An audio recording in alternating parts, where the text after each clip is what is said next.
Hey everybody, welcome back to the Dungeon Dive, and welcome back to part 2 of Shelf by Shelf, my often not updated, my unupdated video series showing my bookshelves one by one, or two by two as it were. We're going to go 2 shelves per episode, and this is only the second episode, so at this rate this series is going to take me a very long time to do, but enough of that. So on the next shelf up here, like I said in the last video, my books are not really in alphabetical order.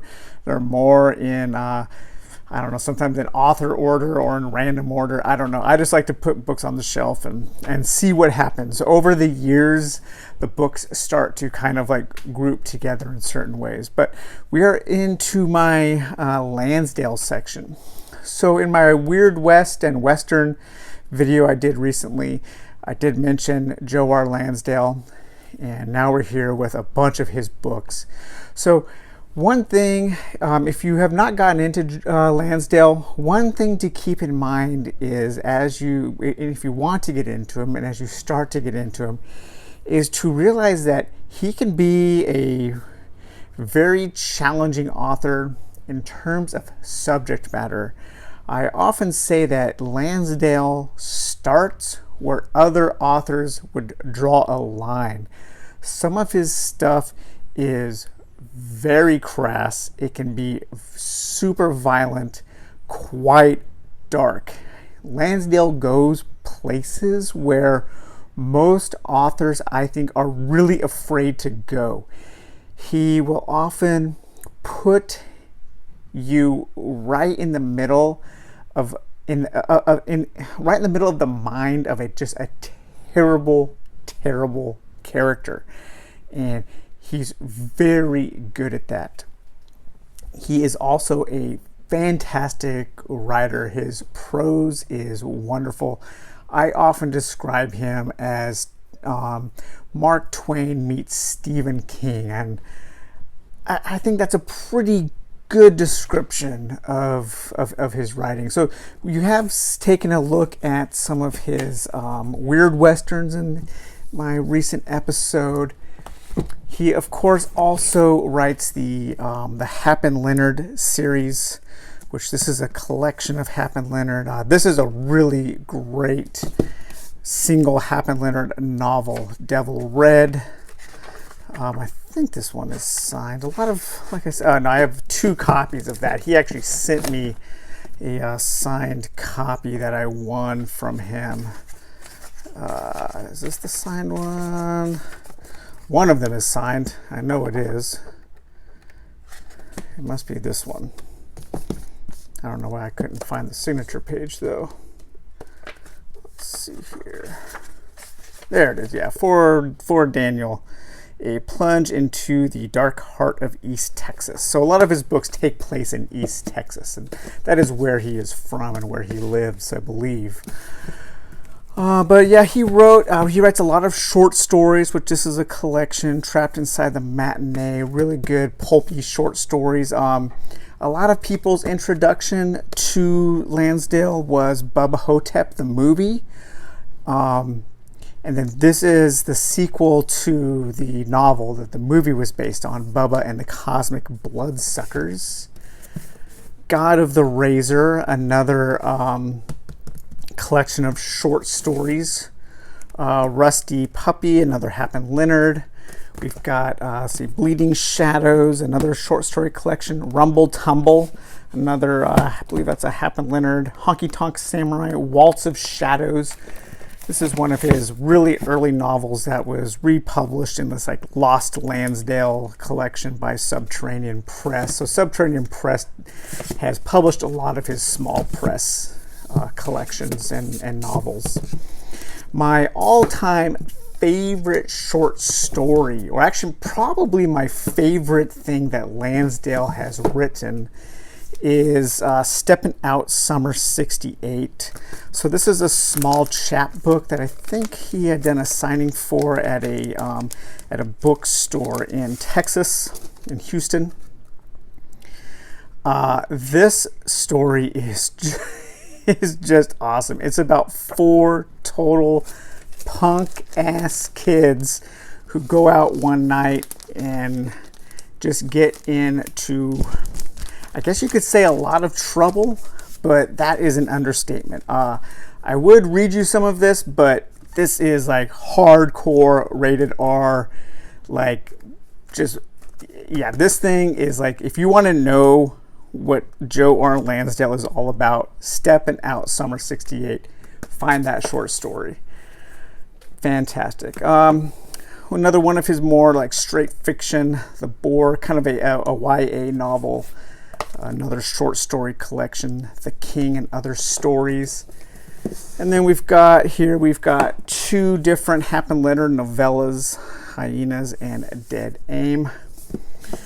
Bumper Crop, another one of his kind of coming of age, young adult novels, All the Earth Thrown to the Sky. Really nice cover, really great title. Looks like the cover to a post-rock album.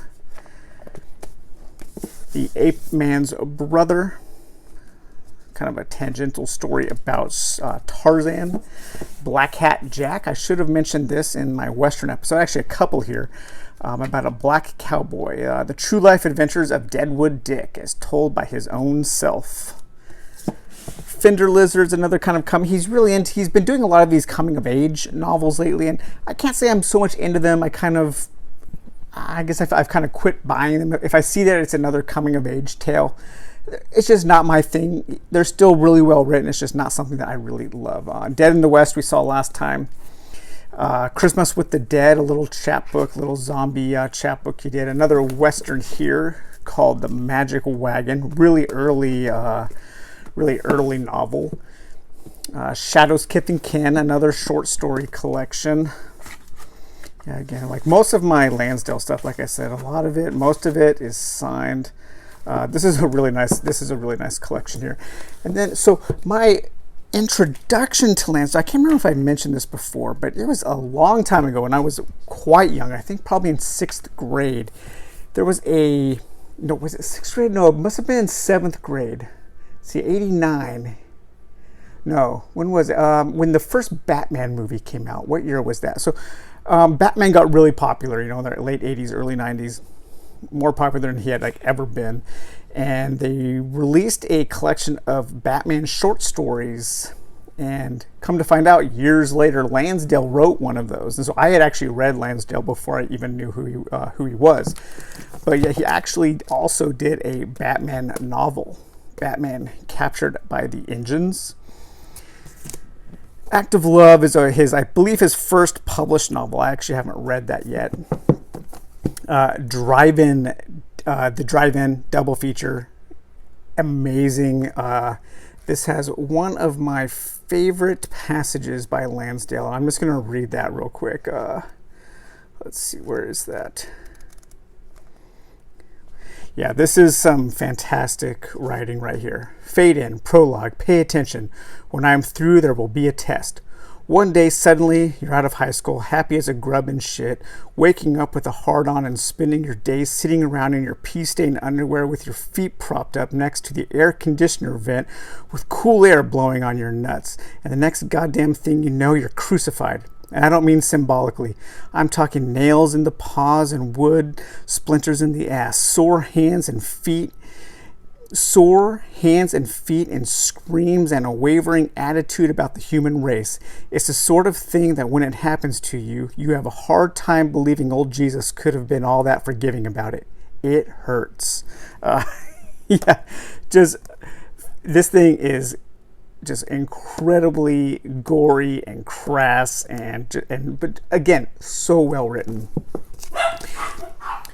Okay, so Lansdale has also written a few novels under different pseudonyms, and I have confirmed that they are actually him. So there's this series here called MIA Hunter, and they're kind of like these war novels, these Vietnam novels, kind of like Missing in Action, you could say, but they star a guy named, is it Matt Hunter, is his name, or Stone, what is his name? I actually haven't read these. I haven't heard hardly anything about them. I just knew that they were Lansdale, so I bought them. And these are the 3 that he wrote under the name Jack Buchanan. And a whole bunch of different authors have written different books in this series under the name Jack Buchanan. So a lot of time with my favorite authors, I buy a whole bunch of their books and then I don't read them all because I like to always have books by my favorite authors left unread that I can read later. And then he wrote this straight Western here under the name Ray Slater, Texas Night Riders. And then you've seen Razor Saddles we talked about in the Western video, Dead on the Bones, another collection of short stories, Mad Dog Summer, collection of short stories, Prisoner 49, this little novella here, this kind of horror novella, supernatural, prisoner escapes from a prison type novel, pretty good. Edge of Dark Water, another kind of like straight fiction. Dead Island, this is an interesting book. This is kind of I guess you could say a retelling of Mark Twain's Tom Sawyer, or is it Tom Sawyer or Huckleberry Finn? My mind just completely blanked. Let's see here. Yeah, for some reason I can't remember. Yeah, again, signed. I'm not sure if this was ever, I think this was a series that they did where there were different authors who did these like Lovecraftian retellings of famous American novels, and I believe this one kind of combines, if I'm remembering correctly, I've read this but it's been quite a while, I believe this one kind of combines Tom Sawyer and Huckleberry Finn, if I recall correctly. Don't hold me to that, but it has been quite some time since I've read that. And then we have A Fine Dark Line. This is one of his, I think, all-time best, just kind of like straight fiction novels, kind of a crime story set in a small American town, but just really well written, very emotional, great characters, and a small story. Lansdale is very good at small stories and creating characters that they don't go through like a ton of like really crazy events, but they just kind of leap off the page. And so yeah, very, very good stuff there. And then next shelf down, we have a little more Lansdale continuing here. This book from the Paizo, their Planet Stories series, has my vote for the worst cover of all time. And that is a collection of 2 novellas from Michael Moorcock and Joe R. Lansdale, Sojan the Swordsman and Under the Warrior Star. Just an absolutely dreadful pulp cover. And then we have, let's see, a few more Lansdale novels and collections here. High Cotton is a short story collection. Bad Chili, Happen Leonard novel. Dead Man's Road we've seen. There's Bubba Hotep. So like I said, a lot of people, this was their like main introduction to Lansdale. Probably, let's see, I probably saw this movie right around the same time that Dead in the West came to my attention. Another Happen Leonard collection, Hot in December, which is a small novella. I haven't read that one yet, but I'm not sure if it's related in any way to his fantastic Cold in July. I'm not sure if those two are related. But like I said, so when I first got into Lansdale, these were the only books that we could ever find. And I think it's Phoenix Press, yeah, out of the UK. And we would have to go to all the used bookstores around the Seattle area trying to find these books that we could. And because everything was just completely out of print in the United States, at least for the most part. And so we were able to finally track down these Phoenix Press versions of a lot of the Happen Leonard and some of his more like crime fiction. The Bottoms is probably the book that put him on the literary map in the United States. Very good, kind of a straight fiction, crime fiction novel, but again, a lot of his stuff deals with very small towns in Texas and East Texas especially, dealing with racial issues. And this is a very good book. It has a hint of supernatural, at least you think it does, but it doesn't quite go into like a supernatural territory, but good. That was one of the first that I read from him also, because like it was just one of the only ones that we could get. And then we have, let's see, a few other books here. We have Walter Tevis. Walter Tevis, fantastic author. He wrote The Man Who Fell to the Earth, of course, the movie they made starring David Bowie. His book on chess called The Queen's Gambit is amazing. Unfortunately, I loaned it out, and the guy I loaned it to, I don't know what happened to. But I have not read Mockingbird yet. But if you like chess at all, and game theory, and just people who are really into chess, The Queen's Gambit is a brilliant novel. Just so exciting. A couple little novellas, Sean Williams, Cenotaxis, John Wyndham's The Chrysalids. And then we have a small Clifford D. Simak section, which includes Special Delivery, the best science fiction stories of Clifford D. Simak. Clifford D. Simak is kind of like, he is I would say he's like a prototypical classic science fiction author. If you like golden age science fiction and, you know, Twilight Zone and that kind of stuff, and have not read Clifford D. Simak, I highly recommend him. A lot of his science fiction is somewhat pastoral. And so that's kind of a weird thing to think of, like pastoral science fiction, but his very famous novel and one of my favorite books of all time is Way Station. And this is like if John Steinbeck wrote a science fiction novel, it would be something like Way Station. This book is just brilliant. Easily Simak's best. And his second best is probably City. And it's about like the future. Dogs have become super intelligent and they are like equals with humanity. But I've got a couple versions of City here. And very good book, and probably not quite as good as Way Station, but really good. This is another book that just has an absolutely terrible cover. The collected short stories of Simak. This book company was actually based in Seattle. They were local to me, but I don't believe they ever finished the series. I think they went under before they could finish the series. And then finally today we're going to end up with one of my favorite little collections I have here, and that is the Gene Wolfe collection for The Shadow of the Torturer, The Claw of the Conciliator, The Sword of the Lictor, and The Citadel of the Autarch. Really great. These were, of course, the Book of the New Sun, and I found these book club editions. So book club hardbacks are easily my favorite size of book to collect. That's what all of these Simak books are as well. But I found these in this little town in Poulsbo.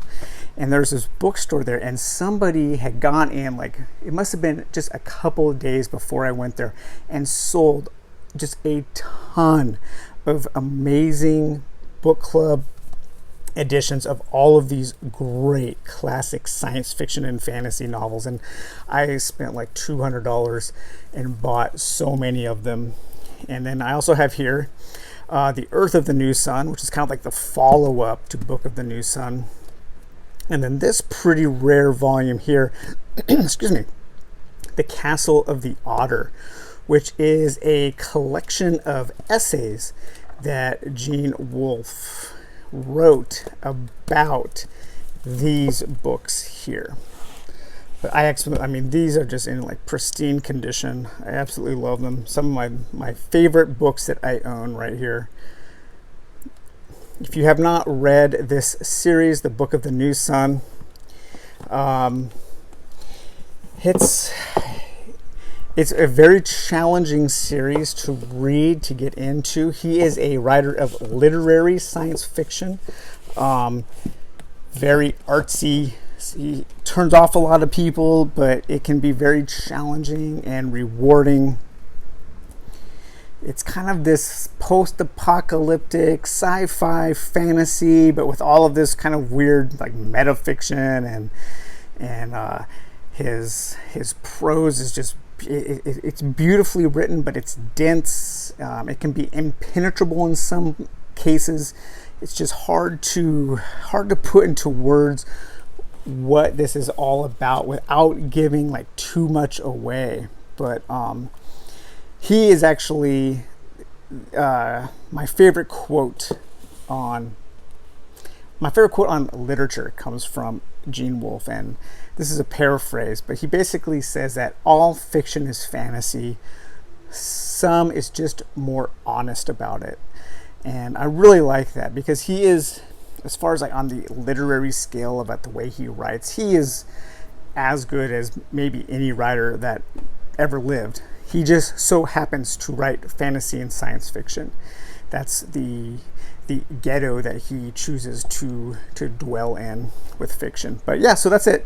That is a look at some Lansdale, some more Lansdale, and then some Clifford D. Simak, and some Wolfe. So I hope you enjoyed these videos, and we will finish up with the last two shelves of this first bookshelf sometime in the near future. All right, guys, we'll take it easy, and we'll talk to you later. Bye-bye.